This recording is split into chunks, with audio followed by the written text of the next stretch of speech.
Aujourd'hui, c'est le dernier jour de l'heure d'hiver. C'est donc le passage à l'heure d'été. Et c'est donc l'heure des 23 heures de la BD.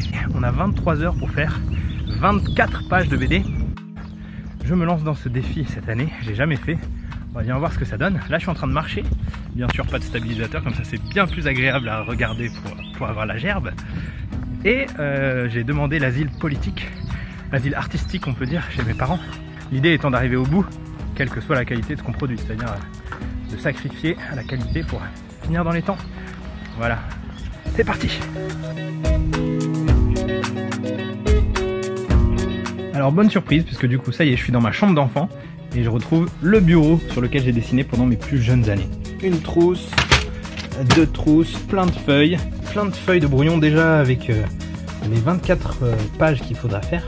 Comme ça, j'aurai plus qu'à faire mes petits brouillons à l'intérieur avant de les faire en vrai et en grand. Mes pages, je fais les petites marches du bord juste au crayon sur une vingtaine de pages, histoire de gagner du temps. De la musique, oui, il en va en falloir beaucoup. Et pour tenir un petit sachet de bonbons, mais ça, faut le dire à personne. Des câbles, des fils, des chargeurs par milliers. Donc maintenant, il manque plus qu'une seule chose. En fait, c'est de trouver une horloge, quelque chose qui puisse me donner le repère de l'heure, puisque c'est qui va dicter un petit peu ses prochaines heures. Chambre de ma soeur, là, il n'y a pas d'horloge, il n'y a que des Bob l'éponge. Je suis étonné qu'il n'y ait pas un Bob l'éponge horloge. C'est le salon, il y a une horloge en terre cuite, mais elle est un petit peu lourde, donc je sais pas si je vais pouvoir la mettre sur mon bureau. Bon, ça risque de pas m'aider beaucoup. C'est intéressant, mais c'est pas le moment. Et l'horloge du bureau de mon papa, peut-être que je vais lui piquer celle-là. Horloge de la cuisine, une énorme horloge. L'horloge parfaite, mais qui n'a pas de pile. J'ai trouvé l'horloge parfaite, numéro 2, qui est de la bonne taille, et surtout qui est phosphorescente. Donc on la verra même dans la nuit pour se mettre la pression bien comme il faut. Du coup, il reste plus que 3 quarts d'heure avant la révélation du thème à 13 h. Et ben maintenant, il n'y a plus qu'à attendre et à boire un bon coup d'eau. Et surtout, ne pas s'endormir. Ok, alors le thème vient d'être révélé, c'est attraction fatale. Avec en plus une contrainte qui est le Bechdel test. Donc ça, je trouve ça super. C'est l'idée d'avoir, je connaissais pas du tout, c'est l'idée d'avoir 2 personnages féminins qui se parlent durant une scène, qui sont tous les 2 des personnages nommés, on connaît leur nom, et qui parlent de autre chose que des mecs. Voilà.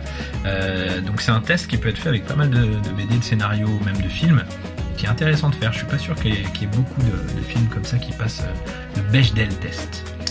Voilà, alors c'est parti, là j'ai plein d'idées, mais aucune qui soit bien aboutie, donc j'y réfléchis, et puis je vous dis ce que ça donne dans quelques minutes.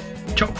Ok, donc ça y est, j'ai une idée complètement folle, qui pourrait éventuellement me faire gagner du temps sur la mise en page. Il y a 23 pages, et je me suis dit que j'allais faire mon récit comme un miroir autour de la 12e page, qui serait la page centrale. Et donc, de la page 1 à la page 12, je vais faire une première histoire qui ensuite se retrouve comme reflétée et révélée de la 12 à la 23. Ça me fera déjà gagner du temps parce que j'aurai plus qu'à me focaliser sur la mise en page des 12 premières. Et j'aurai ainsi la mise en page comme contrainte de plus pour les 12 suivantes, mais il n'y aura pas ça à réfléchir en plus.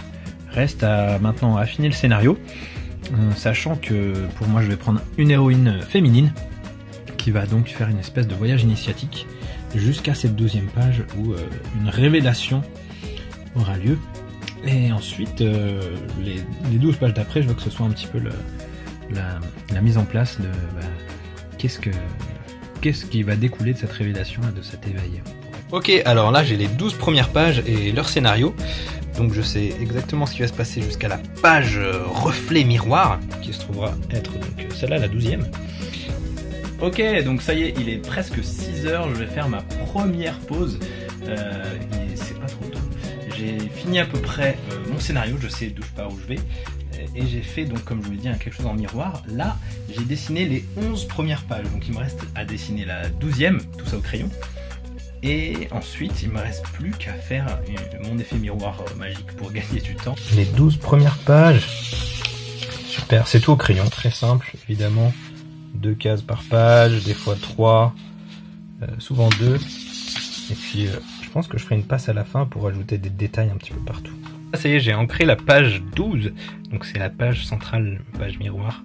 Il est 8 h et donc là je vais faire la pause repas. J'ai fait 6 pages entièrement, plus donc la 12e qui est là. Et donc il me restera plus qu'à foncer pour encore 5 jusqu'à la deuxième, et ensuite on fera du miroir avec des petites variations. Bon appétit! Ok, il est 11h15 et je commence enfin à arriver après le miroir. Alors pour vous expliquer un peu mieux en quoi ça consiste, voici la page 10, on voit les petits numéros, la page 10, puis la page 11 et puis la page 12, donc on a donc le franchissement du miroir central de l'image, de l'histoire pardon, et ensuite du coup l'idée c'est que la page 13 qui se trouve là soit vraiment un reflet de la page 11. Voilà, c'est-à-dire que les images sont pas les mêmes, mais la mise en page quand même se retrouve, et les textes ne sont pas les mêmes non plus. Voilà en gros l'idée que je voulais appliquer. Ok, alors il est 1h20 du matin, voilà, on est bon là, et j'ai toujours pas fini évidemment. Donc où est-ce qu'on en est? J'ai crayonné jusqu'à la page 19, et donc il me reste encore 20, 21, 22, 23 à faire crayonner, et puis tout à repasser en noir à partir de la page 14. Pendant l'écriture du texte de la 20e page, j'ai enfin trouvé une chute sympa pour la fin, parce que j'allais jusqu'à la fin là, un petit peu en mode automatique hein, à cette heure-ci. Et ben ça y est, j'ai trouvé une chute, et je suis content parce que a priori ce serait une chute avec un jeu de mots. Hey, hey. Ok, il est 3h30 de la nouvelle heure, du coup on a perdu l'heure de la nuit, et ça y est, donc j'ai fini au crayon la dernière page, donc la 23e. Maintenant, un bon petit dodo. Ok, ça y est, il est 9h30. Je me suis réveillé à 8h ce matin, donc quand même 4h30 de sommeil, c'est pas mal. Je pense que j'ai été sympa avec moi-même. Maintenant, il faut finir. Il me reste 5 pages à mettre à l'encre et une couverture à inventer, ainsi qu'un titre à trouver. Ce qui est génial quand on est chez ses parents, c'est qu'il y a des petits bonus en plus pour l'ambiance. Et là, par exemple, je vais vous faire écouter un bonus super sympa. C'est le bonus « Je chante sous la douche ». Écoutez ça.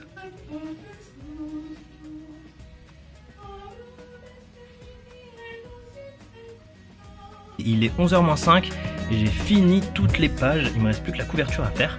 Ça c'est la dernière que j'ai faite, c'est la 14 évidemment. J'ai 23 pages à gommer, à scanner et à mettre au bon format.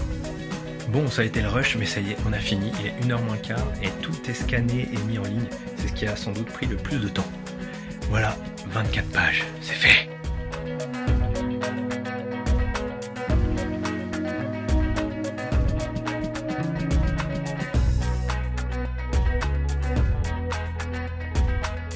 C'était tout ce que j'ai pu filmer pendant les 24 heures de la BD.